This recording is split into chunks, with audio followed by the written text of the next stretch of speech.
Louis, mon frérot, nous t'écoutâmes. Ok, alors c'est une histoire que j'ai assez rarement racontée, qui est une histoire vraie qui m'est arrivée et qui s'étale sur une très très longue période, comme je l'ai dit, du coup sur plusieurs années. Moi je viens d'un village en Bourgogne où j'ai grandi, où j'ai passé pas mal de temps jusqu'au milieu de mon adolescence. Et dans ce village, j'étais très pote avec un gars, je vais pas dire son vrai nom, on va l'appeler Victor, qui était mon BFF de mes 3 ans à mes 8-9 ans à peu près, donc on a fait la primaire ensemble, etc., la maternelle, et surtout c'était mon voisin. Donc je passais très souvent du temps chez lui, on jouait à Tarzan, à Hercule sur la PlayStation, je dormais chez lui, il dormait chez moi. Bête d'amitié. Bête d'amitié, je connaissais ses parents, je connaissais son père, je connaissais sa mère plutôt bien, je croyais. Oh, Et celui-là, il l'a calé comme ça. Waouh. très souvent, même ma mère amenait Victor à l'école, le père de Victor m'amenait à l'école. Parce que vous étiez voisins, donc... Voisins, c'est très pratique. Ouais, tu vois, et est-ce là-dessus. que vos parents sont devenus potes aussi, du coup, dans la foulée?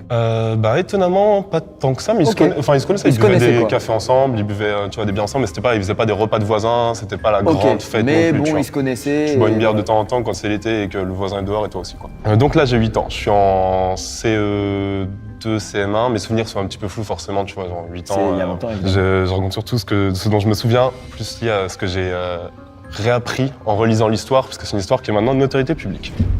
Attends, mais c'est badant en vrai du coup. Attends, non, là on se dirige vers un truc, ça devient... Genre ça devient glauque vite. Et donc du coup, on apprend un truc. Bon déjà, Victor n'est pas à l'école. Peu à peu, il vient pas pendant quelques jours. Je le vois plus dehors et on apprend. Oh, wow. Enfin, mes parents apprennent. Moi, au début, je le savais pas à l'instant T. J'ai ensuite su ce qui s'était passé. Que le père de Victor était rentré par effraction chez quelqu'un en se faisant passer pour un pompier, avait essayé de la violer et de la tuer, et que la femme s'en est sortie uniquement parce que son mari est arrivé à temps. Waouh. Voilà, c'est la moitié de l'histoire. Ah d'accord. C'est le début. Donc le père de ton best bro... Donc avec qui, Il est accusé de avec ça, qui ma quoi. mère buvait des bières solo de temps en temps. Oh ouais. Et accusé de ça. Les quelques souvenirs que j'ai de lui, du coup, forcément, c'est des souvenirs un peu marqués par la jeunesse. Je pouvais pas analyser le gars, tu vois. Ouais. Mais il me paraissait absolument normal. Mais si tes Vraiment. parents en plus disaient qu'ils buvaient des bières avec lui et tout...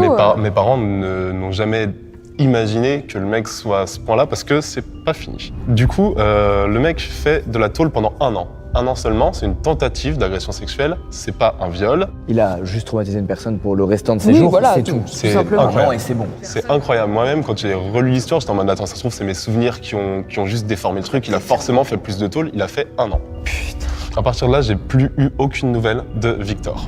On sait, par ce qui est arrivé au père de Victor, par des bruits de village, tu vois, genre du OK, il est sorti de prison, il a refait sa vie, il est allé dans une autre région, voilà, il s'est un peu installé.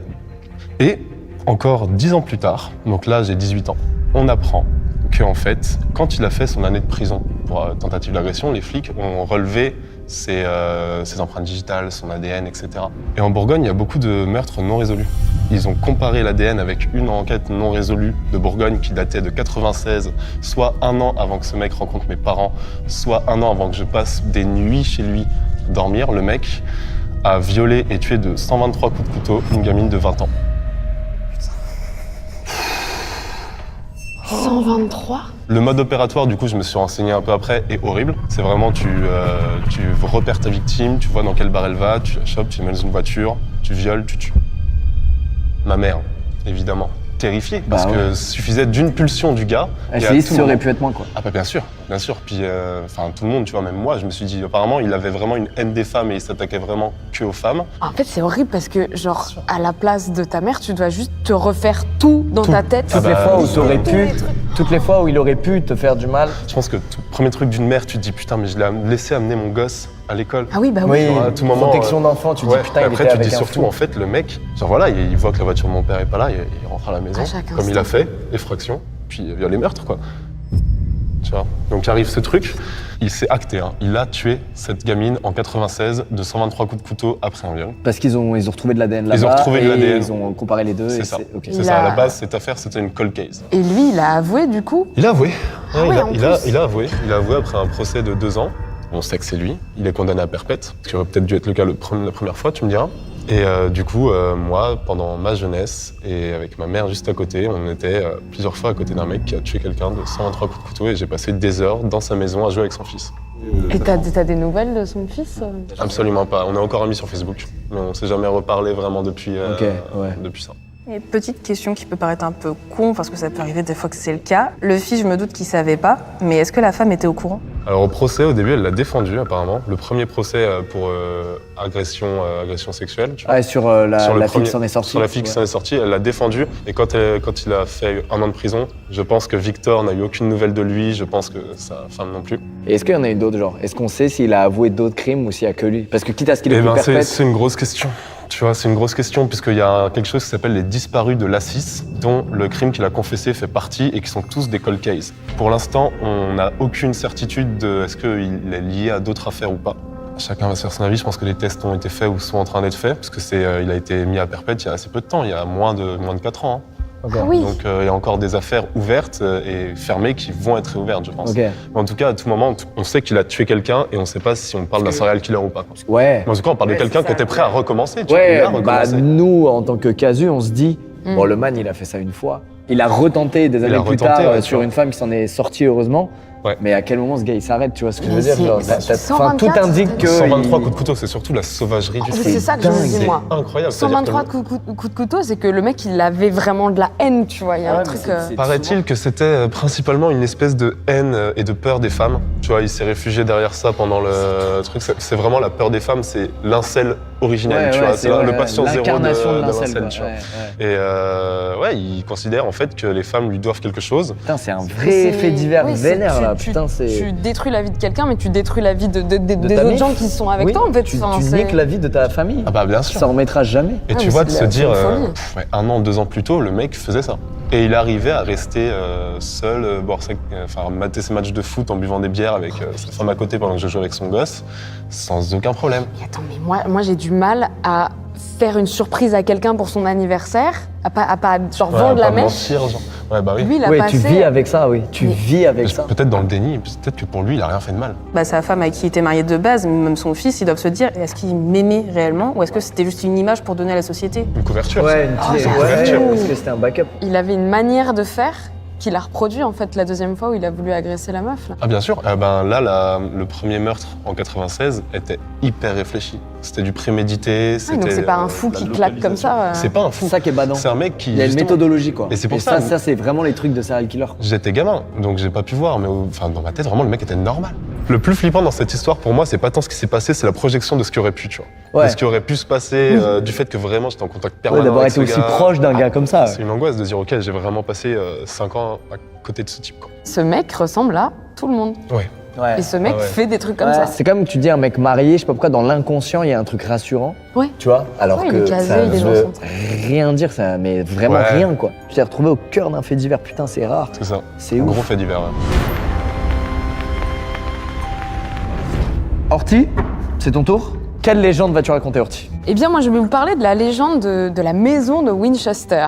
C'est du coup forcément un nom qui peut faire écho, machin, et c'est parce qu'on va parler complètement de la famille qui a créé la Winchester, donc la carabine à répétition. Sarah Winchester, qui s'appelait Sarah Pardy à l'époque, elle naît dans une bonne famille, très bien, ils sont aisés, elle fait des grandes études, et en fait, elle rencontre William Winchester, qui est donc le fils du gars qui a inventé cette carabine-là, et qui a la compagnie Winchester qui crée des armes à feu qui étaient utilisées pendant la guerre, machin. Blindé le mec. Voilà, exactement. Et donc voilà, les choses se font, ils filent le parfait amour tous les deux, tout se passe bien, si bien qu'ils finissent par avoir une fille qui s'appelle Annie Winchester. Et en fait, le fait est qu'elle meurt quelques mois après sa naissance d'une maladie infantile, voilà. Et Sarah, elle s'en remettra jamais, c'est quelque chose qui l'affecte profondément et c'est quelque chose qui va la travailler toute sa vie. Quelques années plus tard, William Winchester meurt de la tuberculose, quelques années après avoir perfectionné cette carabine, et du coup, toute la thune qu'il aurait pu se faire grâce à ça, et ben en fait, il n'en profite pas, et tout va directement à sa femme Sarah. C'est un truc de malade, tu vois, tu fais absolument ce que tu veux avec autant d'argent. Et en fait, elle en fait rien de cet argent. Elle s'en remet pas de la mort de sa fille. Et là, il y a son mari qui meurt. Elle se dit, mais c'est pas normal que le sort s'abatte sur moi à ce point-là, il doit se passer un truc. Elle va aller voir un médium. Et ce médium finit par lui dire « Écoutez, je pense que vous avez raison. Parce qu'en fait, votre mari, il est à l'origine d'une arme à feu. Cette arme à feu, elle a tué beaucoup de monde. » Oh, le bâtard, il a niqué sa vie. Ah ouais, là, il lui a niqué sa vie. Et par conséquent, toutes ces âmes errantes qui ont été tuées par la main de votre mari, en fait, quelque part, c'est eux, aujourd'hui, qui font en sorte que vous soyez complètement La pourri, manipulation quoi. est folle. Déjà qu'elle n'était pas bien de base, là elle vrille. Là pour elle c'est la descente aux enfers. À cette époque-là, elle est déjà, elle est endeuillée forcément. Elle se balade toujours avec ce grand voile noir qu'elle a sur le visage. Elle a cet aspect vraiment très spectral, tu vois. Elle est toujours avec des grandes robes et machin. Vient une séance où le médium va lui dire ces âmes errantes, ce qu'il demande à Sarah, c'est d'aller le plus à l'ouest possible et de créer une maison pour accueillir ces âmes. Et une fois que la maison sera faite, tu auras accompli ta tâche et on te libérera de tout ça. Sous-entendu, tu vas mourir en fait. Ah, elle veut juste une nouvelle maison, le médium. Donc Sarah, elle dit ok, qu'à cela ne tienne. Elle quitte le Connecticut pour la première fois de sa vie et elle va en Californie, le plus à l'ouest. Et avec du coup tout cet argent qu'elle a eu grâce à l'héritage, elle va acheter une maison qui est déjà très grande de base et commence des travaux. Des travaux qui en fait vont durer 38 ans. Oh waouh. 38 ans? Bah oui, pourquoi? Parce qu'elle voulait pas mourir. Ah, donc elle y a cru pendant 38 ans. Donc Sarah, elle est complètement encore dans sa descente aux enfers, hein. La santé mentale ne revient pas. Elle est complètement obnubilée par le chiffre 13, si bien qu'au départ, la maison a 13 salles de bain, 13 chambres, et au milieu de cette maison, il y a la pièce bleue, la Blue Room. Il n'y a pas un seul jour en 38 ans où elle manque ce truc-là. Chaque nuit, à minuit, elle va communiquer avec les esprits. Et ces esprits-là vont lui dire quels nouveaux travaux il va falloir mettre en place. Et ce qui est bizarre, c'est de te dire, genre, du coup, il demande à ce que les travaux soient finis assez vite, mais en même temps, il continue de lui donner encore des trucs à faire. Mais elle sombre dans la folie de ouf, quoi. Il y a des ouvriers qui sont là 24 heures sur 24. Il ne faut pas que les travaux se terminent. Et en fait, ce qu'elle explique aux ouvriers, c'est que les esprits avec qui elle communique le soir, ce sont les bons esprits, parce qu'il y a des bons et des mauvais esprits, forcément. Et ces bons esprits-là lui expliquent ce qu'elle va devoir mettre en plus dans cette maison pour que la maison s'agrandisse et devienne de plus en plus absurde, pour que les mauvais esprits s'y perdent et qu'ils ne la retrouvent pas, elle. Et effectivement, plus les travaux avancent, plus on va sur des escaliers qui mènent au plafond, qui mènent sur rien. Il y a une porte où vraiment, si tu passes cette porte-là, tu tombes, en fait. Il n'y a rien, ça donne sur l'extérieur. Il y a des placards avec des murs derrière. Enfin, ça n'a aucun sens. Et ça vise à ce que tous les mauvais esprits se perdent. C'est ça. Okay. Mais du coup, les ouvriers eux-mêmes, en fait, se perdaient. Donc, pendant les travaux, ils avaient chacun leur petite carte, machin. C'est un labyrinthe, le truc. À la fin, il y avait 160 pièces en tout. Donc c'est plus une maison, c'est pas une villa, on est sur des étages, c'est un immeuble en fait qui se crée. Cette maison existe actuellement, elle a perdu des étages parce qu'il y a eu un tremblement de terre une année qui a fait s'écrouler 2 étages. Putain, tous les mauvais esprits qui ont été libérés, frérot, ce jour-là. C'est ça. Et elle a jamais reconstruit ce truc en plus. Et en fait, elle est morte autour de 80 ans d'une crise cardiaque dans son sommeil, dans une chambre de sa maison. Un médium a niqué sa vie à cette femme, quoi. C'est ça, globalement, l'histoire. Ah oui, c'est ce qui se passe. qu'un médium lui a niqué sa life. À sa mort, la maison n'a pas été vendue tout de suite parce que c'était pas dans le testament. Enfin, il y a eu des soucis, machin. Et en fait, un mec a fini par racheter le terrain et il a voulu le raser pour en faire un parc d'attractions. Il s'est penché sur cette histoire et il s'est dit peut-être de la thune à se faire là-dessus. Est-ce que c'est pas ça, l'attraction? Effectivement, maintenant, c'est un des gros lieux touristiques de la Californie et tu peux y aller. Alors du coup, il y a des nouvelles légendes qui sont créées, comme quoi on peut parfois apercevoir Sarah Winchester. De temps en temps, on a cette forme du coup spectrale qui se balade. C'est horrible parce que même dans sa mort, elle est victime des gens. Elle est maudite jusqu'au bout, quoi. En fait, que tu y crois ou pas, en vrai, la maison, elle est cool à regarder parce qu'effectivement, tu vois ça nulle part. C'est du décor de cinéma, sauf que tu te dis, en fait, il y a une vraie histoire derrière, quoi. Et je sais pas, j'aime trop cette histoire-là. Trop bien. Ouais. Elle tue cette légende. Merci d'avoir raconté, ça tue de ouf. Merci. On a tous envie d'être dans la maison maintenant. Si Sarah, elle y est pas, moi, ça me va. Hein. Il y a 40 chambres. 40 chambres. Putain, on peut tous y aller. Ouais. Je pense que c'est pas mal. Tiffany, bienvenue dans... Nous t'écoutons, Tiffany. Du coup, moi, ça va être sur du paranormal. Je préfère juste prévenir au début, il y aura un TW suicide. Okay. Au cas où pour les gens qui sont sensibles. Ok. Donc en fait, moi, ça a commencé tout simplement à peu près vers l'âge de mes 6 ans, qui commençait par des cauchemars. Sauf que je faisais tout le temps le même cauchemar, précisément avec la Joconde. Je ne savais pas qui c'était, je ne l'avais jamais encore étudié à cette époque, donc je ne connaissais pas du tout le personnage, qui poursuivait ma famille tout le temps dans le même ordre précis chaque nuit et qui nous tuait au fur et à mesure. J'ai déjà trop de questions. Non mais c'est un délire. Comment ne pas avoir des questions, c'est vrai. Continue. C'est vrai. Attends, t'avais jamais vu la Joconde? Non, je l'ai appris quelques années plus tard à l'école et quand... Attends, il y a eu ce moment où t'as vu Mona Lisa et que tu t'es dit c'est elle? Oui, et j'ai clairement été crispée pendant le cours parce que pour moi c'était juste mon cauchemar de la voir. Mais tu te rends compte qu'en une phrase tu nous as déjà bombardé là? C'était combien d'années plus tard? Je me rappelle juste que j'étais en CE2, donc peut-être 1 ou 2 ans après. Ok, tu faisais plus le cauchemar. Ok. Et par la suite, j'ai fait un autre rêve. J'ai fait le cauchemar où mes parents se sont séparés, donc ce qui était réellement arrivé. Sauf qu'à la fin du rêve, j'étais partie voir mon père qui, dans ce rêve-là, en fait, il s'était pendu. Pour moi, c'était un cauchemar qui n'avait pas de sens logique. Sauf que 1 ou 2 ans après, j'ai refait ce même rêve. Je me suis dit, bon, c'est juste un cauchemar qui m'est revenu à l'esprit, sauf que quelques mois après, mon père s'est réellement pendu. Ma sœur m'a du coup avoué que notre père s'était suicidé, mais qu'il s'était suicidé par médicament. Donc il avait pris de médicaments pour s'endormir tout doucement et avoir une mort paisible. Sauf que une nuit, en me réveillant, je me suis réveillée et j'ai vu mon père en face de moi. Il était debout, pendu. Et quand j'ai demandé à ma mère le lendemain réellement comment il était décédé, elle m'a dit qu'il était mort pendu avec un tendeur. Donc là, t'as fait un rêve, c'est arrivé, et tu as eu la vision de comment réellement il était mort. Plus tard. Oui. Dans tous les cas, ma mère avait l'intention de me dire réellement comment il était mort parce que quand on allait à l'enterrement, on allait voir les marques sur son cou. En fait, ils voulaient pas me le dire aussitôt qu'en fait il s'était pendu parce que pour eux c'était encore trop choquant. C'était trop dur c'était le temps que je puisse déjà assimiler qu'en fait il soit parti. Sauf que 2 mois après, en rentrant du collège, j'ai eu un message sur mon téléphone, un message vocal, sauf que c'était l'époque où les messages vocaux, je m'en foutais, je les écoutais jamais. Et mon instinct là, bizarrement m'a dit écoute-le. Je l'ai écouté, j'ai fini en pleurs. C'était un message de mon père qui est arrivé 2 mois après dans ma messagerie alors qu'il était décédé. Donc j'ai écouté le message et le message disait « Oui ma puce, c'est pour te dire que je t'aime ». Et par la suite, il a voulu continuer à parler, mais le message était brouillé, ce n'était pas compréhensible. Tu l'as reçu où Sur mon téléphone portable à moi que j'avais à l'époque. Dans la messagerie vocale? Oui, et je n'avais pas eu d'appel manqué ou quoi que ce soit. J'ai voulu rappeler le numéro, ça me disait que le numéro n'était pas disponible. Je suis rentrée le soir, je l'ai fait écouter à ma mère a fini en pleurs aussi. On a appelé l'une de mes demi-sœurs pour qu'elle vienne l'écouter. Le message avait disparu. Toutes les deux, vous l'avez entendu, vous l'avez reconnu, vous avez reconnu sa voix, vous vous souvenez de ça? Ah oui, c'était ma puce, donc c'était le surnom qu'il me donnait, il disait « je t'aime ». Et justement, je me demandais s'il m'aimait. Donc c'est limite en fait un message pour me dire que la réponse que j'attendais. Et tu crois à quoi toi du coup? Je sais pas justement, je suis perdue, je me dis c'est du paranormal, mais en fait j'aimerais que ça soit quelque chose de terre à terre en fait, parce que du coup je vis dans des choses qui sont horribles dans ma tête. T'as pas pu contacter l'opérateur ou un truc comme ça? Non, parce que le numéro n'existe pas, donc je ne pouvais même pas avoir le numéro.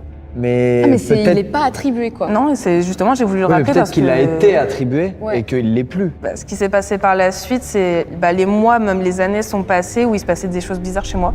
Par exemple, on a des machines qui se mettaient en route toutes seules, les radios qui se mettaient à plein de niveau volume à minuit tous les soirs, c'était pas possible. À la fin, on en avait peur, c'était immonde. On parlait de mon père, les photos où on avait de lui tomber par terre à chaque fois.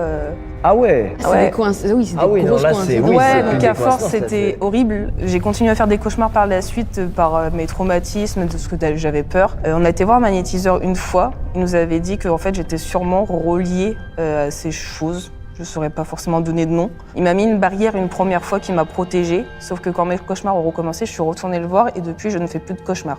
Il m'a dit par contre que le jour où je serais prête à accepter, entre guillemets, ce don que je considère plutôt comme un cauchemar, la barrière partira. Et ça fait 1 an où du coup j'ai plus de cauchemars. Dans tous les cas, il a voulu te dire que ce soit avant ou après qu'il t'aimait. Ça c'est ouf, c'est que c'est vraiment lui quoi. Le magnétiseur t'a dit que t'avais un don et que... il me disait que j'étais pareille que lui petite.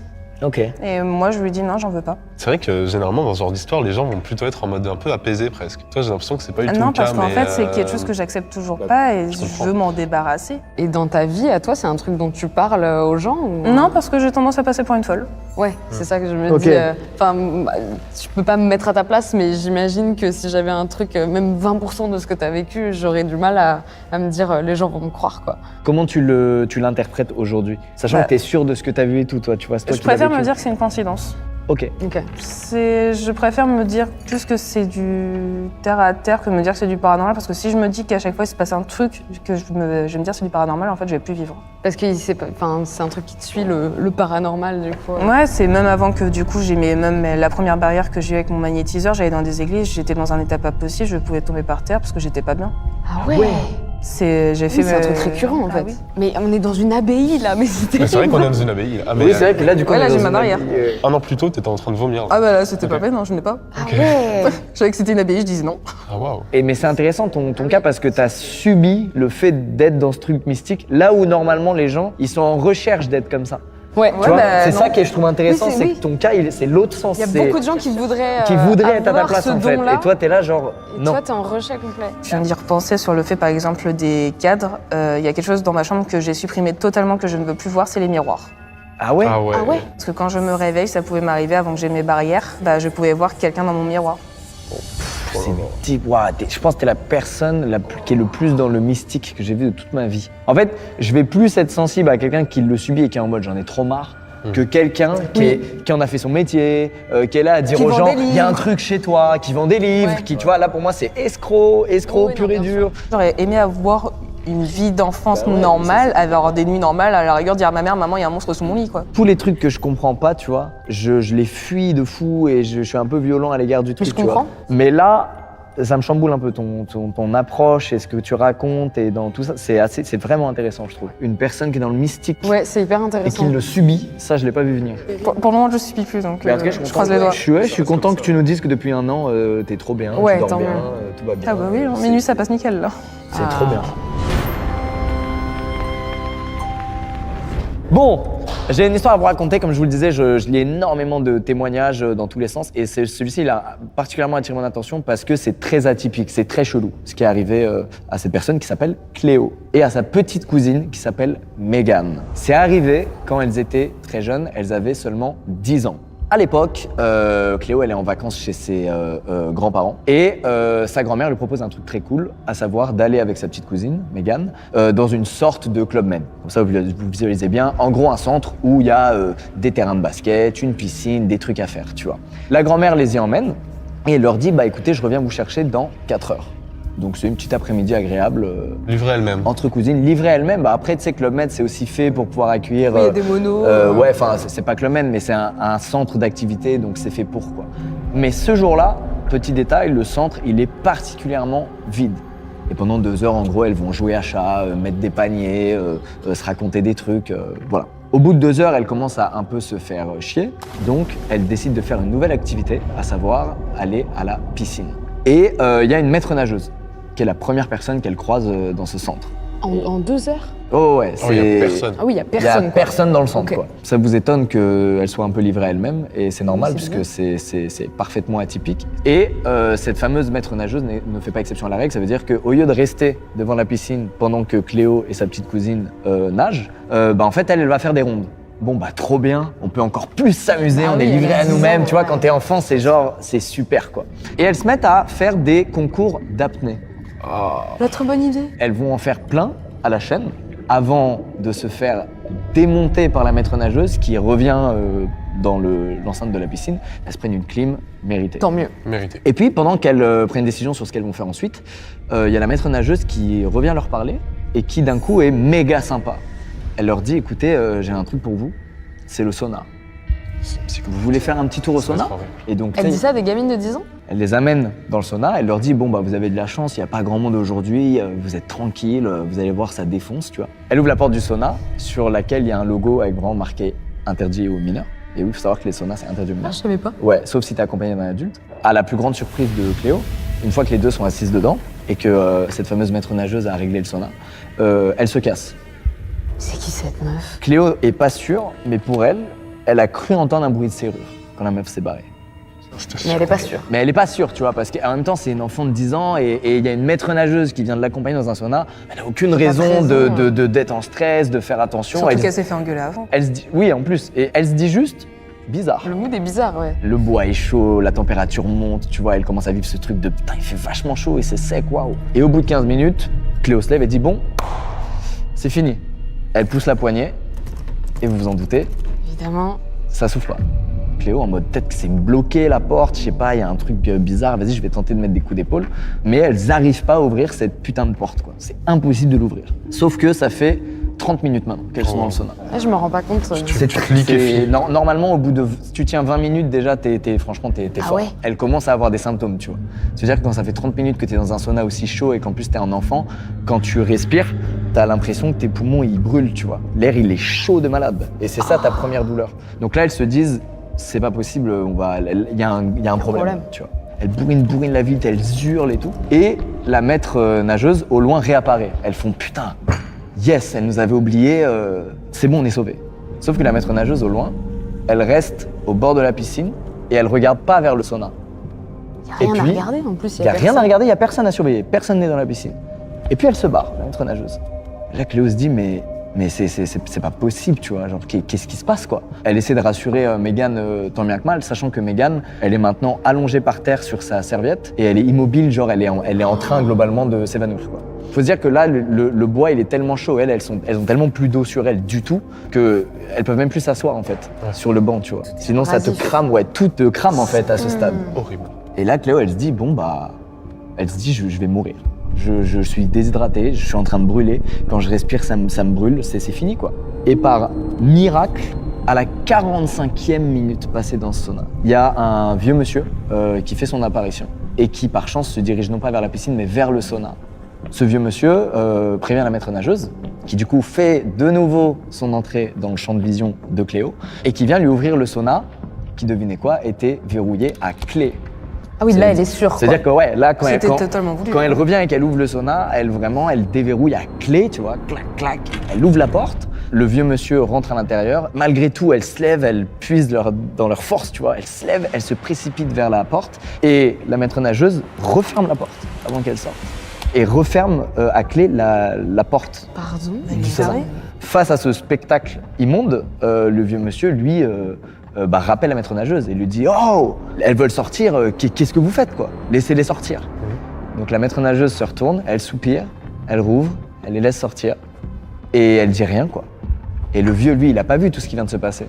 Il pense juste que c'est deux petites qui voulaient sortir maintenant du sauna, mais il sait pas que ça fait 45 minutes qu'elles sont là, tu vois. Oh, wow. Donc elles sortent de là, elles sont rouges, épuisées, les yeux comme ça, douleur au poumon de fou. Elles sprintent vers le terrain de basket pour attendre leur grand-mère. Et en fait, elles en parlent à personne de cet incident. Ça veut dire que leur grand-mère finit par arriver, elle les récupère, et dans la voiture, c'est grand silence. Ni Cléo ni Meghan osent parler de ce qui vient de se passer. Parce qu'en fait, elles sont pas... Nous, on est des adultes, et avec le recul, on se dit, c'est jamais un maître nageur ferait ça, en fait. Mais elles, à l'époque, elles se disent... Elles comprennent pas, en fait. C'est en mode, c'est ça le sauna, en fait? C'est se faire cuire le cul 45 minutes, on t'enferme. Oui, elles ont dû se dire que c'était de leur faute. Exactement. Surtout qu'elles se sont faites engueuler juste avant, tu vois, genre c'est limite presque on te fait culpabiliser. Tu vois. Exactement, elles se sont faites engueuler, la maître nageuse, elle représente l'autorité, donc elle est pas censée avoir tort, sachant que c'est son métier. Bref, tout un tas de trucs font que dans la voiture, elles osent pas en parler. Et le soir, elles dînent avec leur grand-mère et leur mère, qui est de passage, elles osent en parler, et leur famille tape une barre. Leur famille tape une barre et font, allez, vous êtes toujours à faire les intéressantes. Donc voilà, gardez vos histoires à la con pour vous et arrêtez de mentir. Pourquoi elles iraient inventer ça genre?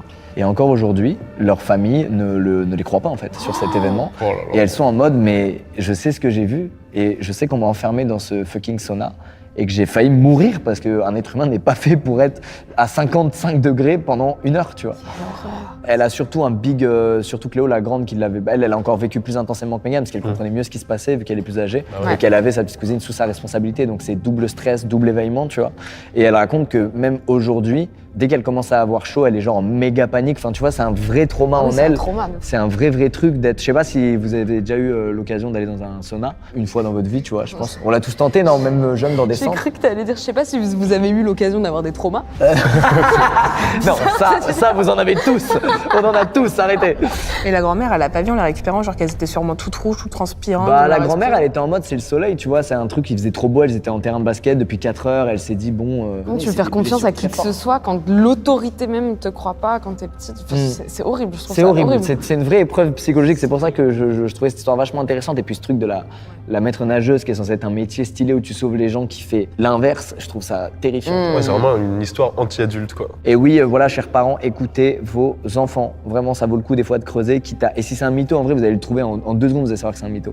On commence tout de suite avec la première histoire qui est celle de Alix. L'histoire se passe quand Alix avait encore 14 ans. Faut savoir qu'Alix est l'aîné de la famille et donc comme tous les aînés parmi vous, vous le savez, on vous a déjà demandé de garder le petit frère ou la petite sœur. Et ben à l'époque, Alix, on lui a demandé de garder ses 3 petits cousins. Ça fait beaucoup de responsabilités pour un ado de 14 ans. Sa tante et son oncle lui demandent de faire la babysitter parce qu'ils se rendent à un mariage. Ils vont donc passer la journée à plus d'1 heure de la maison et rentrer très tard. Mais alors où est donc cette maison? Elle est en Pennsylvanie. C'est une grande maison familiale qui est sur un flanc de montagne, au milieu de rien. Vraiment de rien. Et la route principale la plus proche, donc une route assez fréquemment empruntée, est à 1 km de la maison. Bon, en gros, vous l'aurez compris, on parle vraiment d'une maison bien isolée. Tu te retrouves pas proche de cette maison accidentellement, c'est pas possible. Bref, avant de partir, sa tante et son oncle lui laissent de l'argent pour commander des pizzas. Ils lui laissent aussi leur numéro de téléphone portable à côté de la ligne fixe du téléphone de la maison. Parce que oui, ça se passe au début des années 2000, donc Alix n'a absolument pas de portable et elle dit que même si elle en avait eu un, vu l'endroit où est la maison, elle aurait probablement pas eu de réseau du tout. Bref, il est 20h, le bébé de 1 an dort, l'enfant de 4 ans est posé devant la télévision dans le salon et à l'étage, Alix est en train de jouer à Guitar Hero avec l'enfant de 8 ans. Alix, dans la pièce où elle est, en regardant à gauche, elle a une vue sur le salon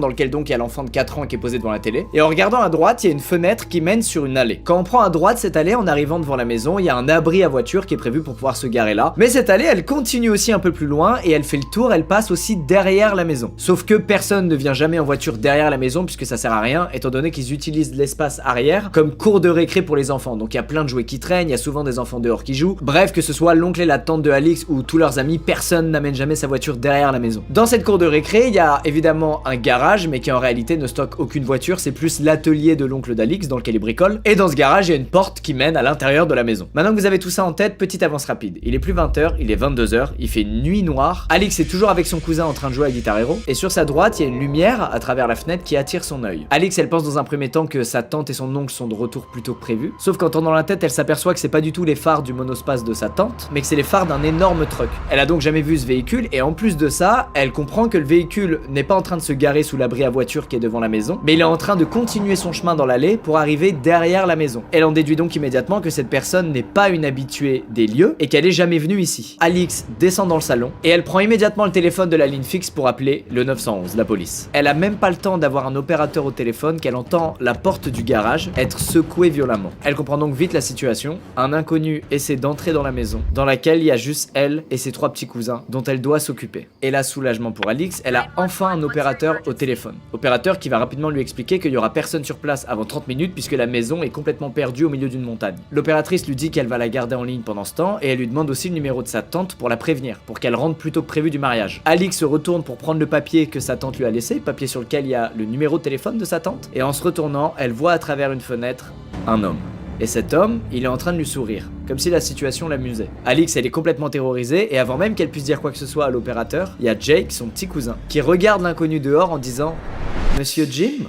Jake, il dit ça d'une voix confuse, comme s'il était ni content ni soulagé de voir Monsieur Jim. Et en voyant la réaction bizarre de Jake, Alix, elle regarde l'inconnu et elle lui explique qu'elle est au téléphone avec la police et qu'ils sont déjà en route. L'inconnu regarde Alix droit dans les yeux, il fronce les sourcils et il prend quelques secondes à lui, comme pour réfléchir de ce qu'il allait faire. Et finalement, il recule et il disparaît dans l'obscurité. Quelques minutes plus tard, Alix voit les phares du camion se rallumer et elle le voit partir et descendre l'allée.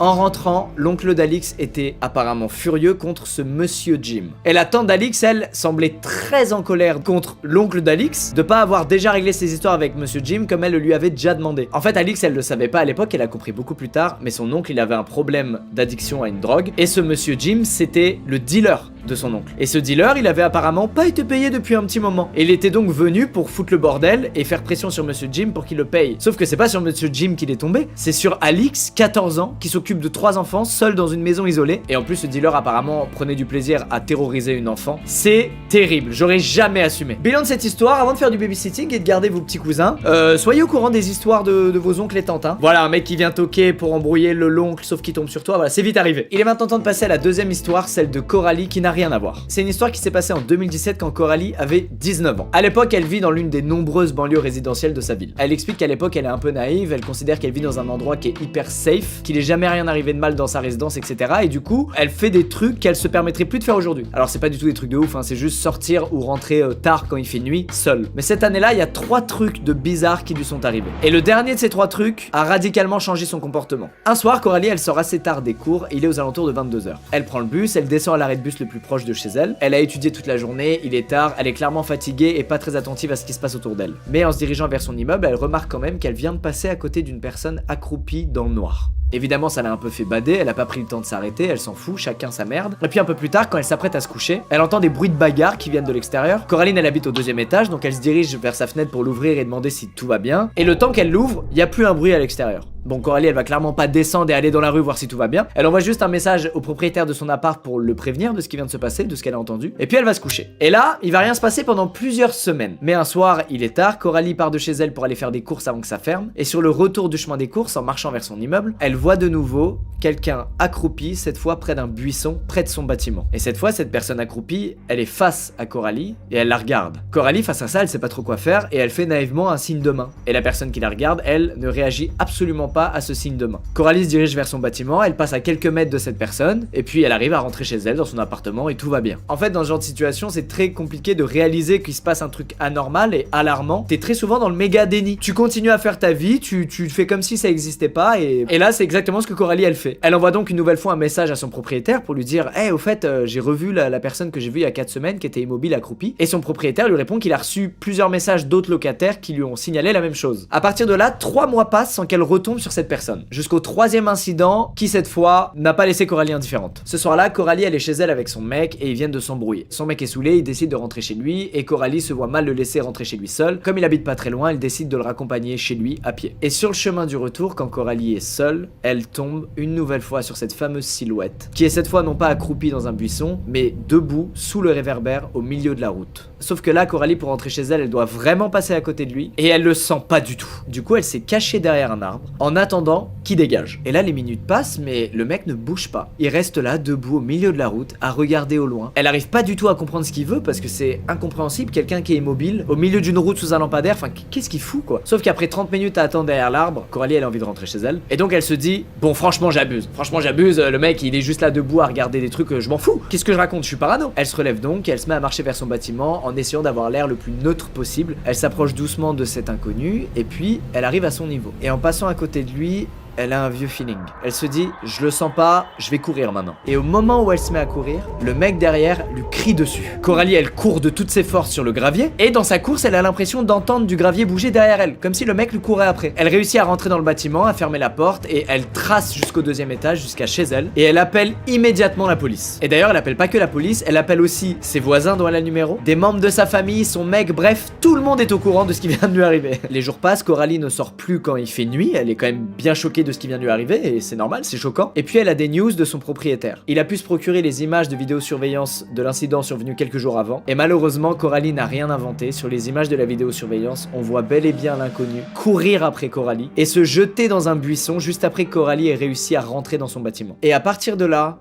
plus aucune nouvelle. Coralie n'a plus jamais revu cette personne. Elle a jamais su ce qu'il foutait accroupi dans des buissons ou debout au milieu de la route dans son quartier tard le soir. Elle sait juste que aucun voisin ne l'a jamais revu depuis cet incident et qu'elle désormais elle évite de sortir ou de rentrer quand il fait nuit. Quoi qu'il en soit, si vous voyez des gens rôder bizarre dans votre quartier, être immobile, être chelou, faites-vous confiance, ce n'est pas normal. Voilà, prenez soin de vous, la sécurité avant tout, ça me fait bader. Maintenant je vais vous raconter l'histoire de Josh. C'est une histoire qui s'est passée il y a quelques années. Josh à cette époque est chez lui avec son chien et avec le recul à chaque fois qu'il repense à cette histoire, il se dit qu'est-ce que c'était que ce bordel. Ce jour-là, il est 23h, il fait nuit dehors et Josh il est posé devant sa télé avec son chien à côté de lui, le genre de soirée qu'on adore, et il entend une voiture devant sa maison couper son moteur. Josh prend pas la peine de se lever, il se dit que c'est probablement son voisin d'en face qui vient de rentrer du travail, mais son chien n'est pas du même avis et lui il décide d'aller voir par la fenêtre qui vient de couper le moteur de sa voiture. En allant voir par la fenêtre, le chien abîme un peu le store de Josh, ce qui force Josh à se lever et à aller auprès de sa fenêtre pour le remettre en place. Et en arrivant près de sa fenêtre, Josh il voit qu'à l'extérieur il y a bel et bien une voiture qui est garée devant chez lui Il distingue pas trop de détails, mais il voit que le conducteur est encore assis dans la voiture. Et ça l'interpelle pas plus que ça, quoi. Les gens font leur vie, c'est un quartier, il y a du passage, bon, il s'en fout. Il se sert un petit verre d'eau et il retourne se poser devant la télé à regarder sa série. Et là, 15 minutes après qu'il ait réparé son store et vu la voiture garée devant chez lui, Josh, il entend quelqu'un tapoter à sa porte.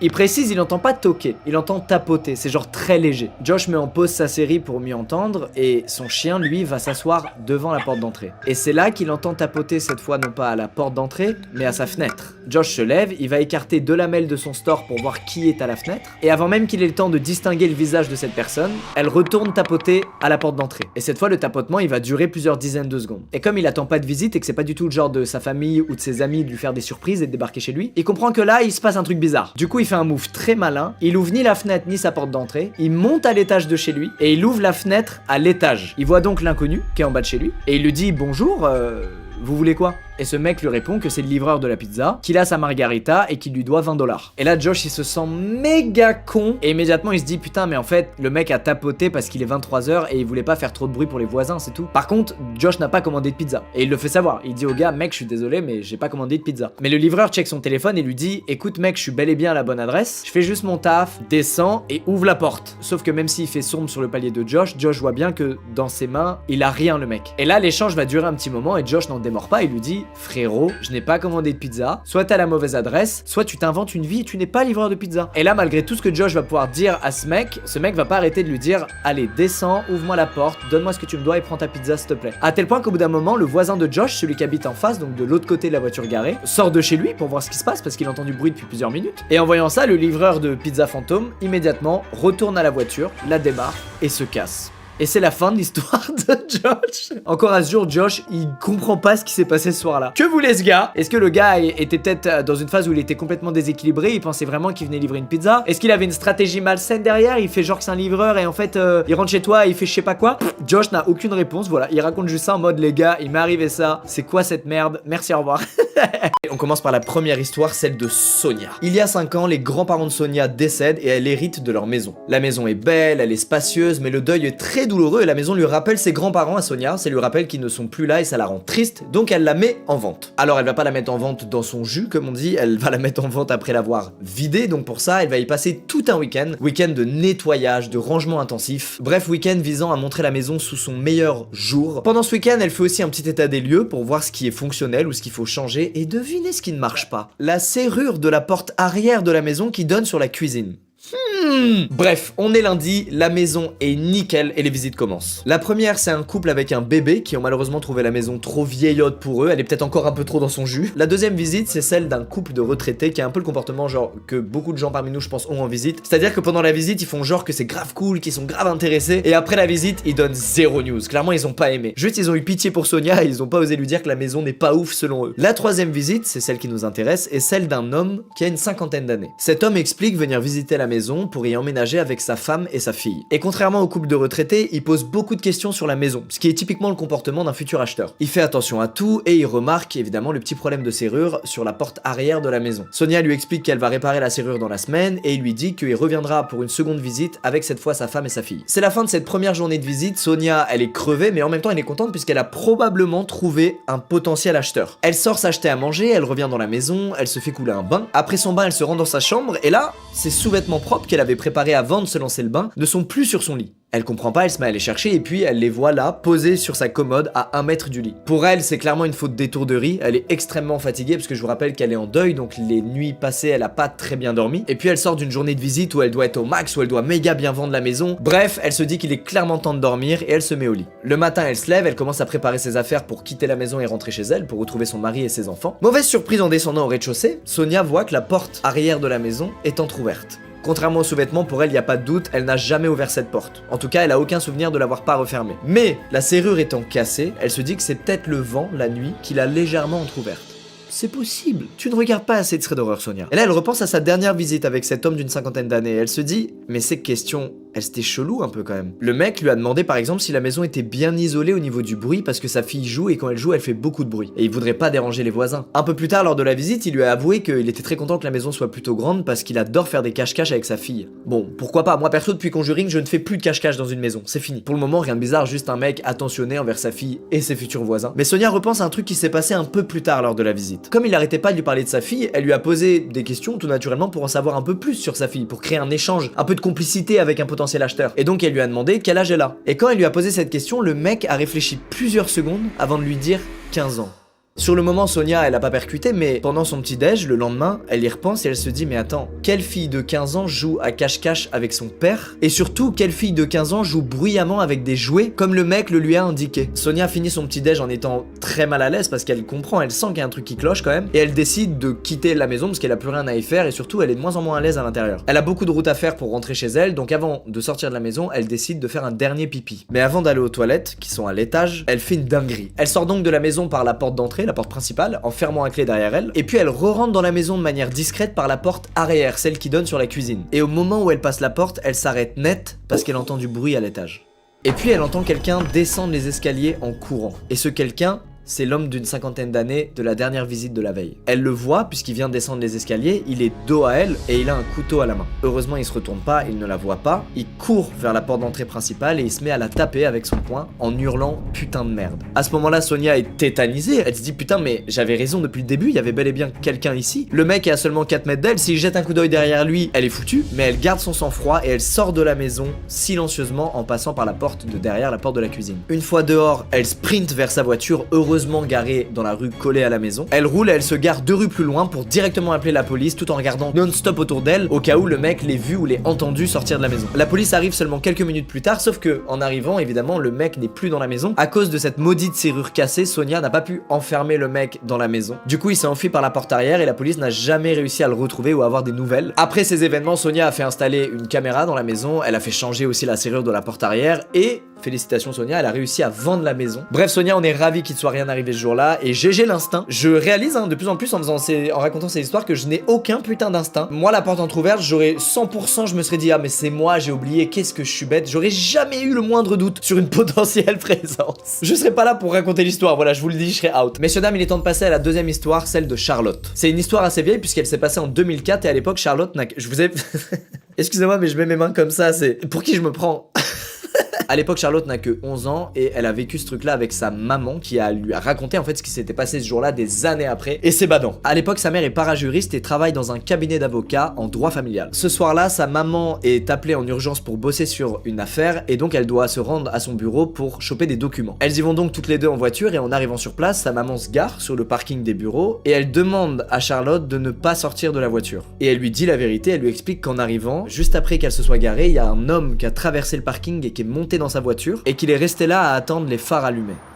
Alors en vrai, il n'y a rien d'ouvertement louche ou effrayant, hein. Rassurez-vous, vous avez le droit de monter dans votre voiture sur un parking et de rester dedans les phares allumés. Mais à ce moment-là, je sais pas, la mère de Charlotte, elle a une intuition, elle est en mode mieux vaut être trop prudente que pas assez. Après 5 longues minutes d'attente, sa mère se retourne enfin vers elle et lui dit bon écoute, j'ai aucune idée de ce que le mec fait ou prépare, mais prends les affaires, on va chercher les documents dans mon bureau. Elle sort de la voiture, elle se met à marcher pour les bureaux, il y en a pour à peu près 40 secondes. Mais à mi-chemin, la maman de Charlotte lui dit allez, Kai, dépêche-toi. À ce moment-là, Charlotte ne le sait pas, mais en fait, si sa maman la presse, c'est parce qu'elle a vu l'homme descendre de sa voiture juste après qu'elle soit descendue de la leur. Elles accélèrent le pas et elles finissent carrément le trajet en courant. Une fois que Charlotte et sa maman sont rentrées, elles se disent ok c'est bon, on est en sécurité. Et elles entendent un bruit et ce bruit c'est la porte du bâtiment qui vient d'être franchie par l'inconnu du parking. À ce moment-là, elles sont en train d'attendre l'ascenseur qui est à seulement quelques mètres de la porte d'entrée et la maman de Charlotte dit bonsoir à l'inconnu. Rien d'anormal dans la réponse de l'inconnu, il dit juste bonsoir et lorsque les portes de l'ascenseur s'ouvrent, il rentre en premier et puis il met son bras devant les portes pour en empêcher la fermeture automatique et pour laisser le temps à Charlotte et sa maman de rentrer dans l'ascenseur. Et là, au lieu de rentrer dans l'ascenseur, la maman de Charlotte sort son téléphone et dit à l'inconnu ah merde, je suis désolé, j'ai un coup de fil urgent. C'est gentil mais on prendra le prochain.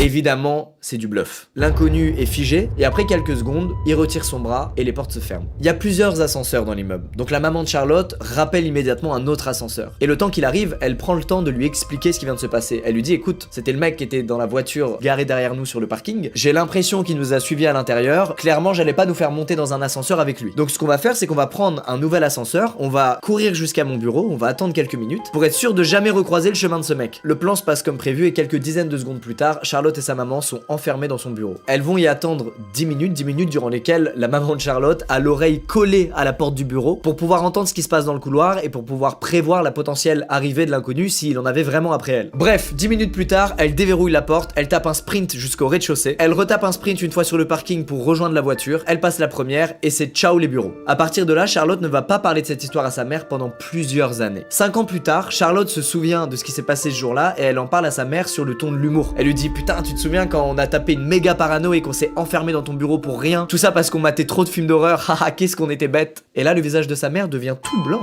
Sa mère sait que ce jour-là, elles ont potentiellement échappé à un truc dramatique. Et pourquoi elle le sait? Parce qu'un fait divers a eu lieu ce jour-là. Souvenez-vous, dans cet immeuble, on retrouve des bureaux de droit familial, donc des bureaux dans lesquels globalement on signe des documents fixant les termes d'un divorce, y compris la garde des enfants. L'inconnu de l'ascenseur venait donc de se séparer de son ex-femme et il se trouve qu'il n'a pas obtenu la garde des enfants pour des raisons tout à fait légitimes dont on va parler dans un instant. Sauf qu'il n'a pas accepté du tout cette décision et il a refusé de signer les papiers qu'il devait signer ce jour-là. Il s'est barré à la moitié du rendez-vous, fou de rage. Il a donc traversé le parking pour se rendre dans sa voiture. C'est donc à ce moment-là que Charlotte et sa maman l'ont aperçu pour la première fois et il s'est défoncé la gueule avec de la méthamphétamine. On comprend pourquoi il a pas eu la garde. Après s'être défoncé la gueule, il a pris une paire de ciseaux de cuisine qui cachait dans sa boîte à gants et il est retourné dans le bâtiment. C'est donc là que Charlotte et sa maman l'ont recroisé, sauf qu'elles ont pas vu évidemment qu'il avait une paire de ciseaux en main. L'inconnu s'est donc rendu au 3e étage de l'immeuble, il a attendu que sa femme sorte du rendez-vous et la poignarde 106 fois avec les ciseaux de cuisine.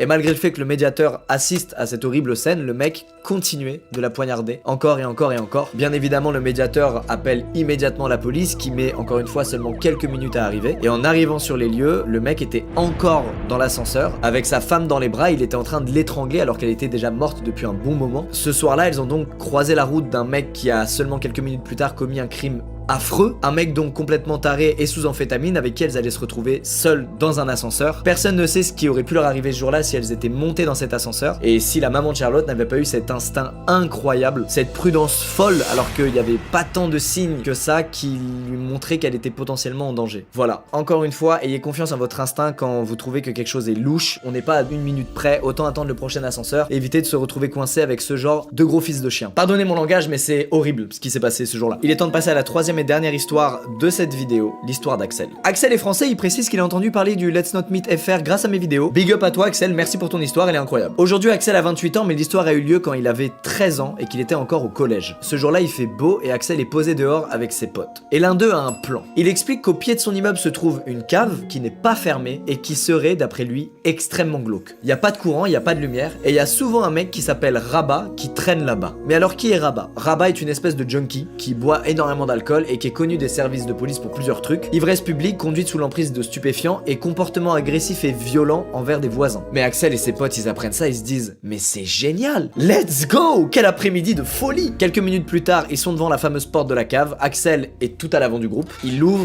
et en rentrant effectivement l'endroit est glauque. Axel précise qu'à l'époque, dans son groupe de potes, personne n'a de portable. Ce jour-là, ils ont emporté avec eux 2 lampes torches qui sont en plus pas bien puissantes. Bref, nos amis tournent dans le premier couloir et ils commencent à avancer. Le couloir fait 5-6 mètres de long, au bout desquels tu peux tourner à droite et découvrir un nouveau couloir de 5-6 mètres de long. Et puis d'un coup, ils entendent un bruit. Premier coup de stress pour notre groupe d'amis qui est ravi, c'est ça qu'ils cherchaient en venant là. Comme je l'ai dit, arrivé au bout de ce couloir, on peut juste aller à droite et tomber sur un autre couloir. Mais quand il passe l'angle, la lampe torche laisse entrevoir les jambes de quelqu'un, à seulement quelques mètres d'eux. Et d'un coup, tout s'accélère. En voyant la lumière, le mec se redresse, sort la tête du box et regarde Axel et ses amis. Tout le monde comprend immédiatement qu'il s'agit de Rabat. Il a un regard allumé, il est crade et surtout, il a un couteau à la main. D'un coup, le silence est rompu par des hurlements de Rabat qui se met à courir vers le groupe d'amis. Axel et ses potes comprennent immédiatement qu'ils sont en danger. Là, ils sont plus juste en train d'avoir des petits coups de stress. Ils se chient dessus. Ils se mettent eux aussi à courir. Ils font demi-tour et ils se dirigent vers la sortie. Les bruits des pas résonnent, les cris de Rabat résonnent. Bref, dans la cave, on est passé du silence au chaos en une demi-seconde. Et dans sa course, Axel tourne la tête pour voir ce qui se passe derrière lui. Et il constate que Rabat l'a déjà rattrapé de plusieurs mètres. Et au lieu de suivre ses potes, il se jette dans le box sur sa gauche. 2 secondes plus tard, il sent Rabat qui passe juste à côté de lui mais qui continue de courir à la poursuite de ses amis. Il a toujours son couteau en l'air, il est toujours en train d'hurler, mais il vient de passer l'angle sans se rendre compte qu'Axel se trouvait dans le box. Axel entend la porte de la cave s'ouvrir, il entend ses potes sortir de la cave, il se penche pour avoir un visuel sur ce qui se passe et il voit Rabat rester dans la cave et en fermer la porte d'entrée. Axel explique qu'il a 13 ans à ce moment-là et qu'il a beau faire plus que son âge et être un peu costaud, il fait clairement pas le malin, il est plein de regrets. Malheureusement, les bruits de pas se rapprochent. Il se retient de respirer et il sent Rabat passer juste à côté de lui pour se rendre dans le box qu'il fouillait au moment où Axel et ses amis sont arrivés dans la cave. Axel est soulagé, mais c'est pas fini. Je vous rappelle qu'il est enfermé avec Rabat. Il va donc passer 3 bonnes minutes complètement tétanisé à essayer de réfléchir à ce qu'il peut faire, à comment sortir de cette merde. Il réfléchit et réalise qu'il n'y a pas qu'une entrée pour accéder à la cave, il y en a 2. Et la deuxième, c'est une porte qui est reliée à l'intérieur du bloc. Et cette porte, elle est à quelques mètres de lui, sur sa gauche, juste avant le virage qui mène au couloir dans lequel se trouve Rabat. En revanche, il est impossible pour Axel de savoir si cette porte est verrouillée ou non avant d'avoir essayé de l'ouvrir. Mais il réalise que de toute façon, il a pas d'autre solution. Il prend son courage à 2 mains et silencieusement, il sort du box. Il a pas de visuel sur Rabat, mais il l'entend marmonner au loin. Il s'approche doucement de la fameuse porte. Il pose sa main sur la poignée et il appuie dessus. Évidemment, ça fait un énorme grincement qui retentit dans toute la cave. Et immédiatement, Rabat se met à hurler. Axel pousse la porte et heureusement, elle s'ouvre. Il est de nouveau éclairé par la lumière du jour, ça y est, il retrouve la vue et il tape le sprint de sa life. Axel rejoint ses potes qui l'attendaient à l'angle du bâtiment. D'ailleurs, il manque une partie de ses potes qui sont en fait allés chercher leurs parents pour qu'ils aillent le secourir dans la cave. Mais c'est un grand soulagement pour Axel qui explique qu'il a chialé toutes les larmes de son corps, qu'il a rarement eu aussi peur de toute sa life. Il a pas porté plainte, il a préféré en tirer des leçons, comme arrêter de vouloir faire des trucs sensationnels et de se mettre en danger pour ressentir des trucs. Et surtout, il s'est dit que Rabat allait oublier son visage 2 jours après, puisque c'est un mec qui est tout le temps sous alcool, etc. et qui est pas très lucide. Il finit son histoire en expliquant qu'il a pas de traumatisme lié aux caves. En revanche, il précise que maintenant il est papa, il a un fils et que il apprend à son fils à être prudent et à ne pas se retrouver enfermé dans une cave avec un mec qui a un couteau, par exemple. Messieurs, dames, c'est la fin de ce Thread d'horreur. J'espère que les histoires vous ont plu.